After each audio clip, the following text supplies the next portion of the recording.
Ofsted Inspections, questions Ofsted might ask you and your staff. Want to make sure that you and your staff are prepared for your Ofsted inspection? Then you've come to the right place. In this video, we'll go over the key areas that Ofsted are likely to question you and your staff about, helping you to better understand the Ofsted inspection process. But before we get into all of that, welcome to the channel.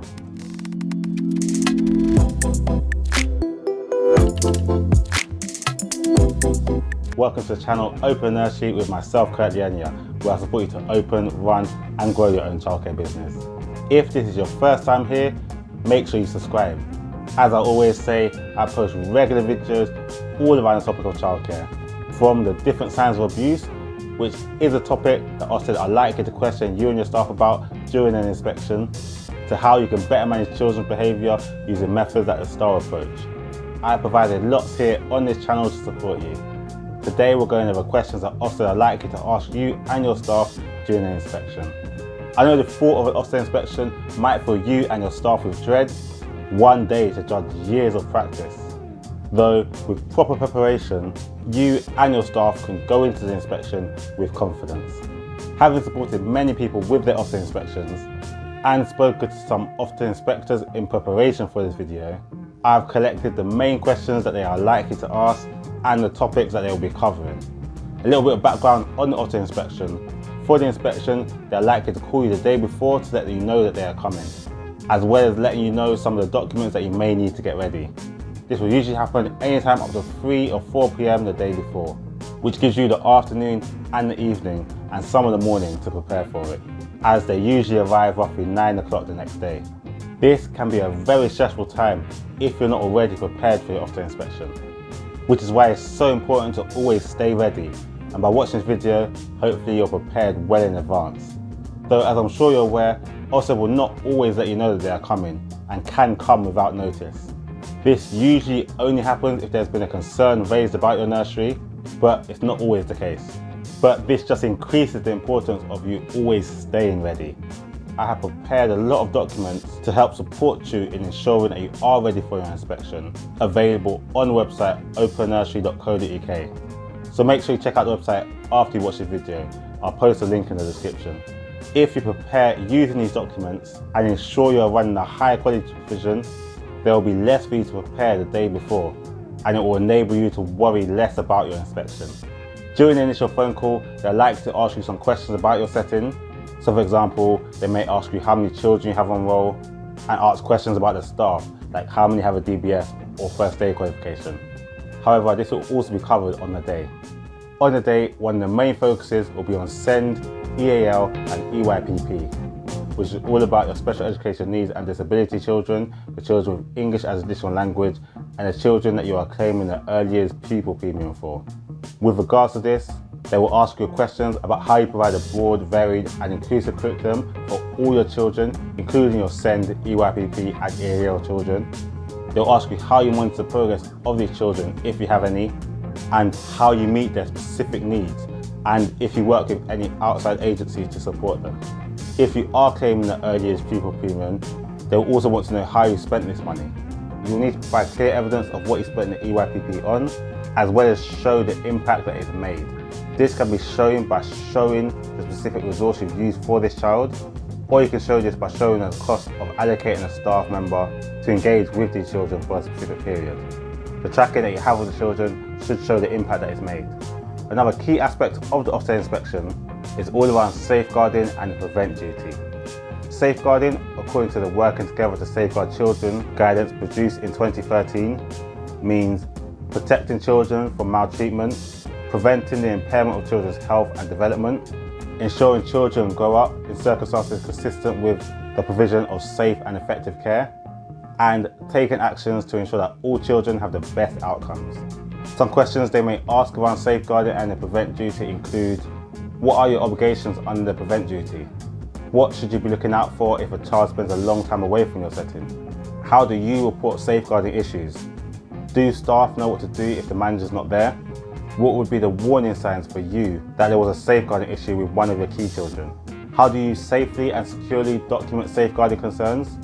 What is your lockdown procedure? How do you work to promote British values and support children's personal development and cultural capital?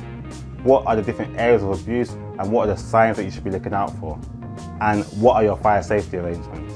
Safeguarding is probably the most significant part of your inspection, and Ofsted will be expecting all of your staff to have a good understanding of it.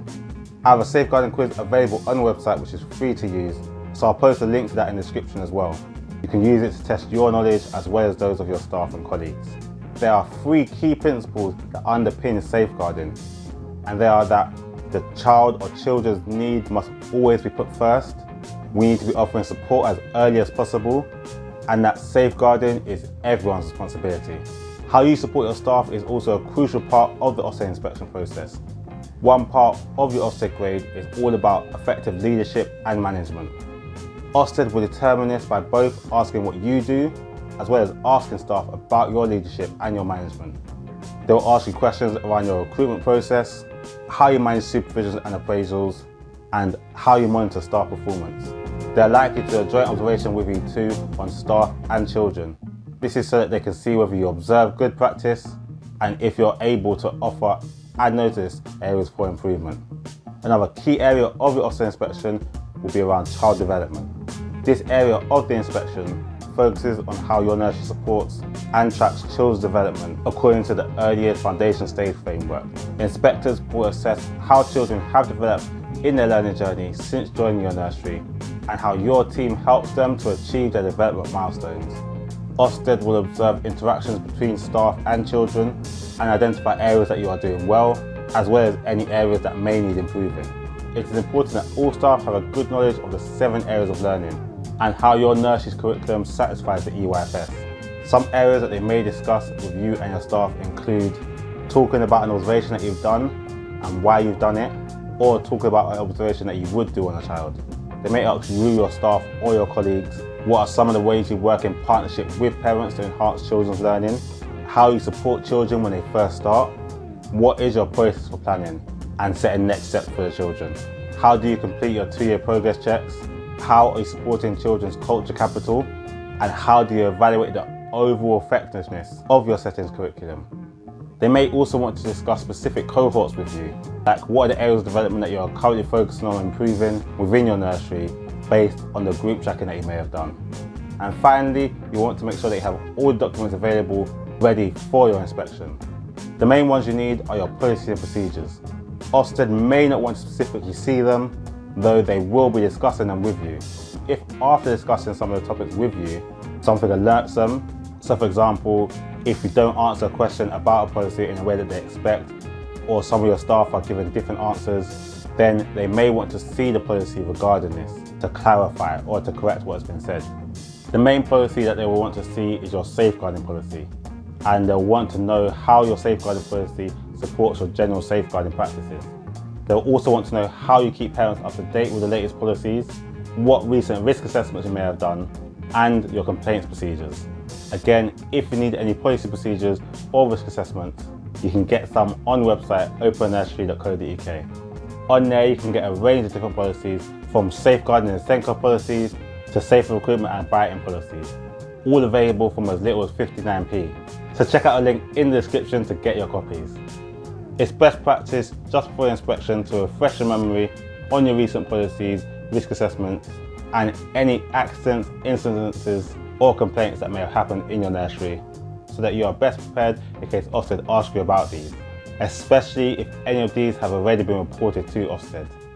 Other documents that you may need in preparation for your Ofsted inspection include paediatric first aid certificates of you and all of your staff or colleagues, the DBS records of your staff, and any documents summarising the checks on these, as well as the vetting and employment arrangements of all your staff within your setting, a list of all your current staff and their qualifications, a register or list showing the date of birth of all the children on roll and the routine staff arrangements, a list of children present at the setting at the time of the inspection if it's not already shown on the register, logs that include accidents, exclusions, children taken off roll and instances of poor behaviour, complaints logs or evidences of complaints and any action that's been taken, safeguarding and child protection policies, fire safety arrangements and other statutory policies relating to health and safety, a list of any referrals made to your local authority designated safeguarding officer with brief details of any resolutions,